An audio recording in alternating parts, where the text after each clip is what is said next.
तो आज आप ईरान की ये दो तस्वीरें देखिए और इन दो तस्वीरों में आपको क्या दिखेगा।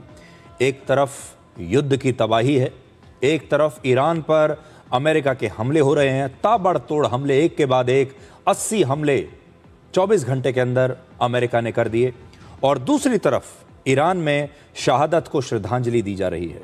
तो एक तरफ शहादत को श्रद्धांजलि है और दूसरी तरफ युद्ध की तबाही है, और ये सब कुछ एक साथ चल रहा है।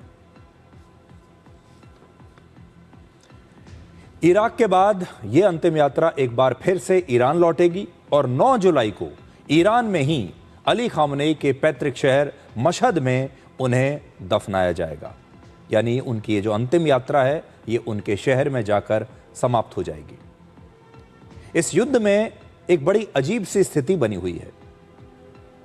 एक तरफ अमेरिका, दूसरी तरफ ईरान।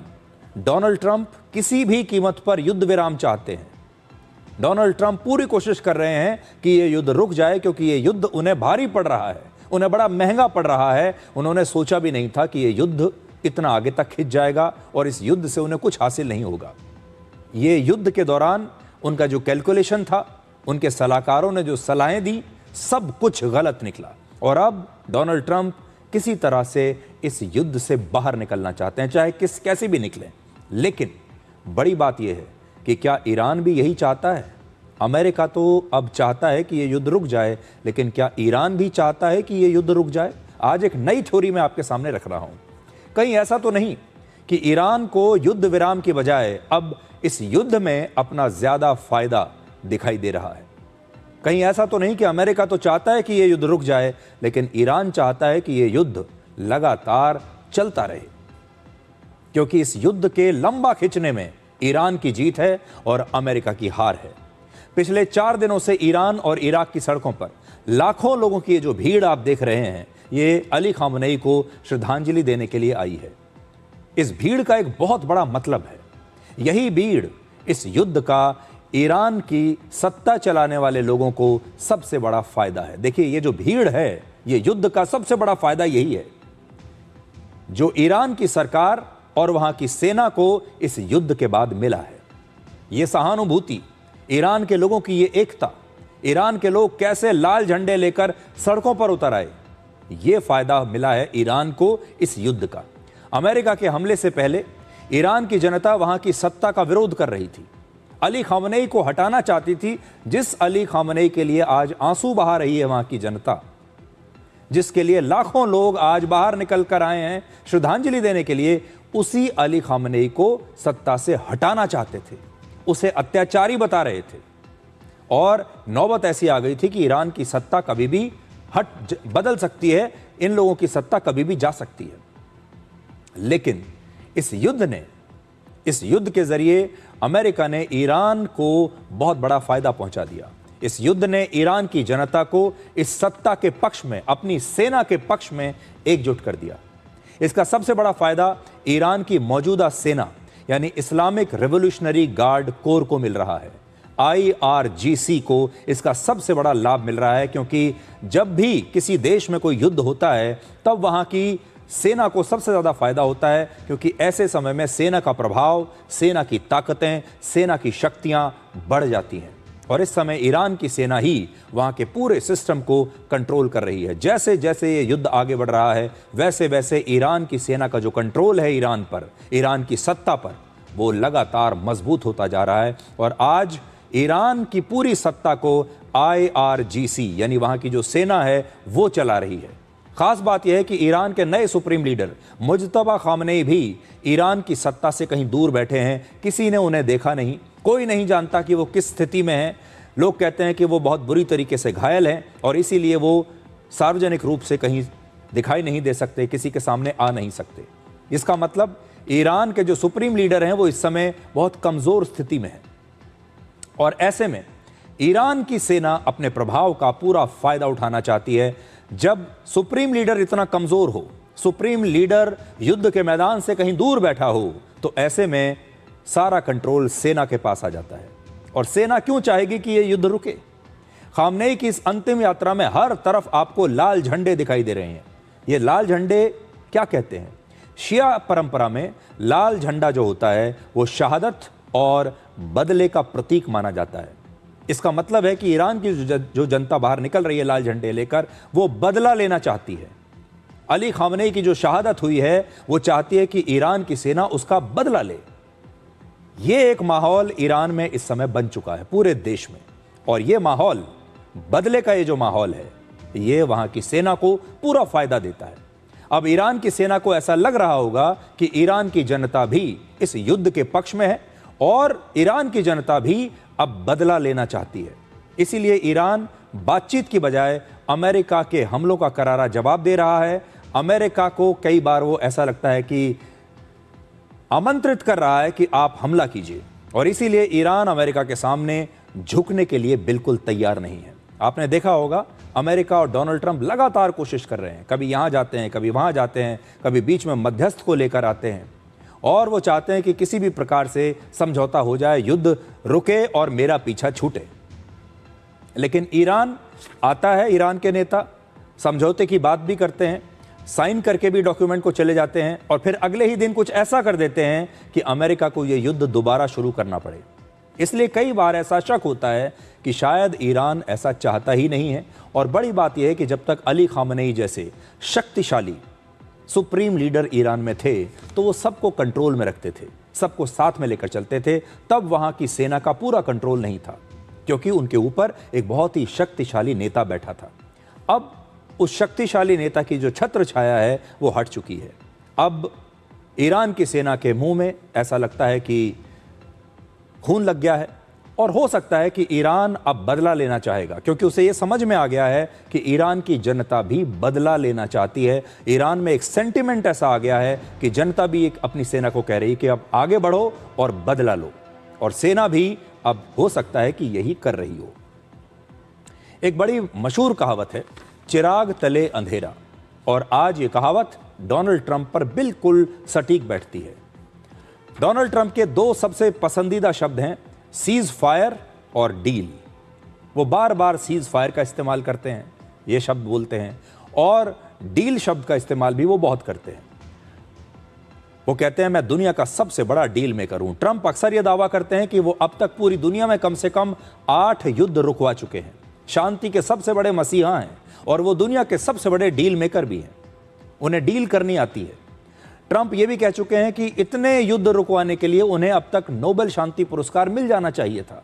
लेकिन विडंबना देखिए कि इस बार ट्रंप खुद अमेरिका का युद्ध रुकवाने में ही नाकाम साबित हो रहे हैं। जो व्यक्ति पूरी दुनिया में ये कहता है कि मैंने कितने देशों के युद्ध रुकवा दिए, जो ये दावा करता था कि उसने भारत और पाकिस्तान का युद्ध भी रुकवा दिया, आज वो व्यक्ति अपना खुद का युद्ध रुकवाने में सक्षम नहीं है।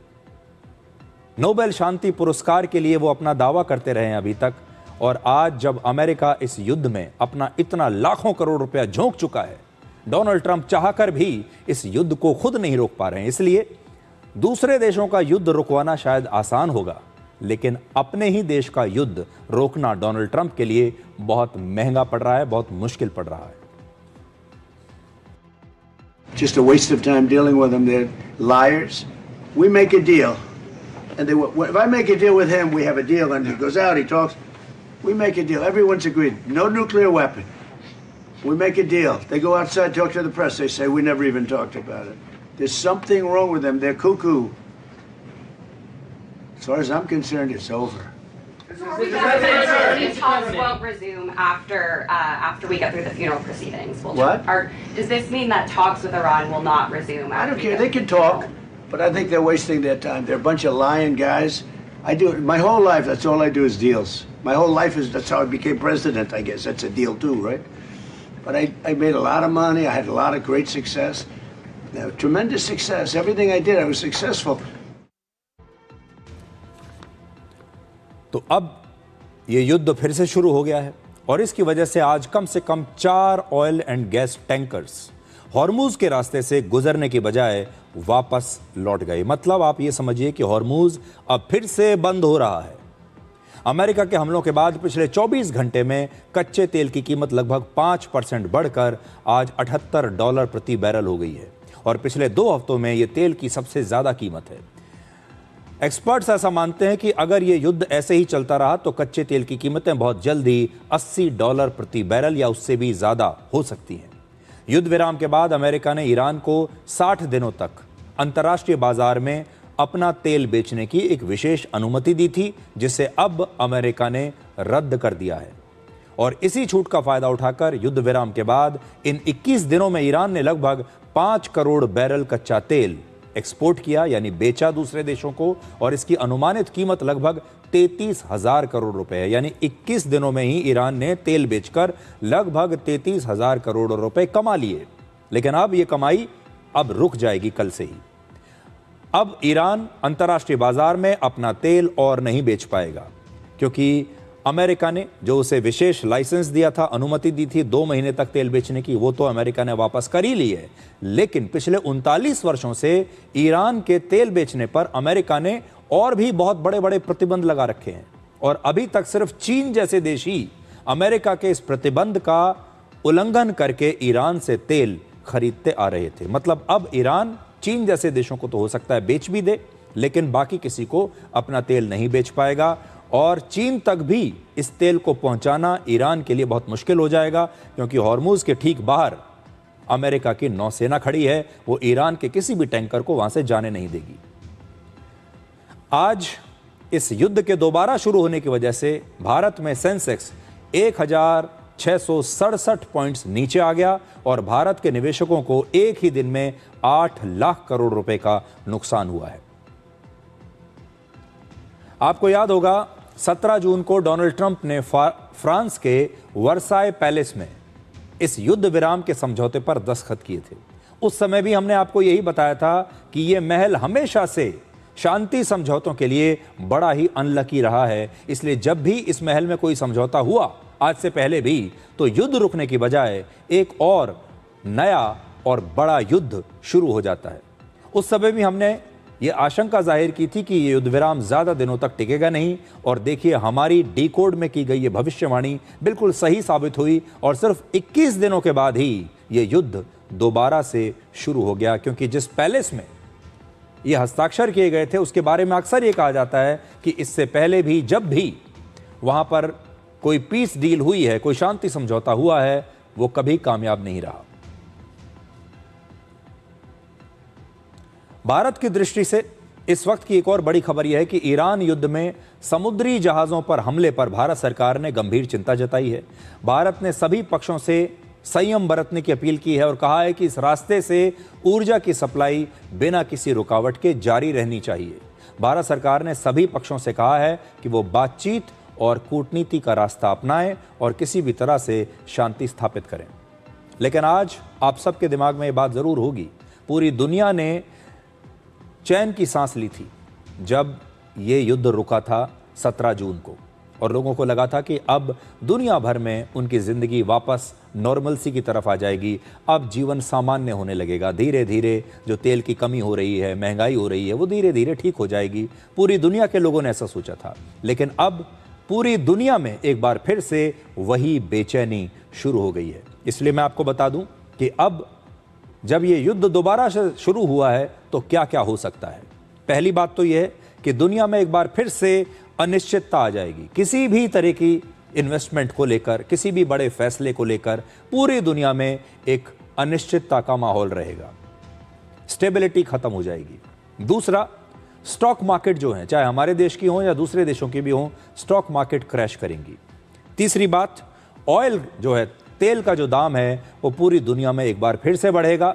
पूरी दुनिया के जो बड़े बड़े देश हैं अब फिर से अपने देश के लोगों को कहेंगे कि भाई आप तेल का इस्तेमाल कम कीजिए, तेल के दाम बढ़ाने भी पड़ सकते हैं और तेल का दाम बढ़ेगा। और तेल का दाम अगर बढ़ा तो फिर से और ज़्यादा महंगाई भी बढ़ सकती है। इसलिए तैयार रहिए और ये प्रार्थना कीजिए कि ये युद्ध जल्दी से जल्दी ख़त्म हो जाए, वरना ये जो सारी चीज़ें मैंने आपको बताई हैं ये लोगों की ज़िंदगी में प्रवेश कर जाएगी, ये अनिश्चितता। और उसके बाद चाहे भारत हो चाहे कोई और देश हो, ये पूरी दुनिया के आम जो जनता है, आम लोग हैं, ये युद्ध उन्हें बुरी तरीके से प्रभावित करेगा।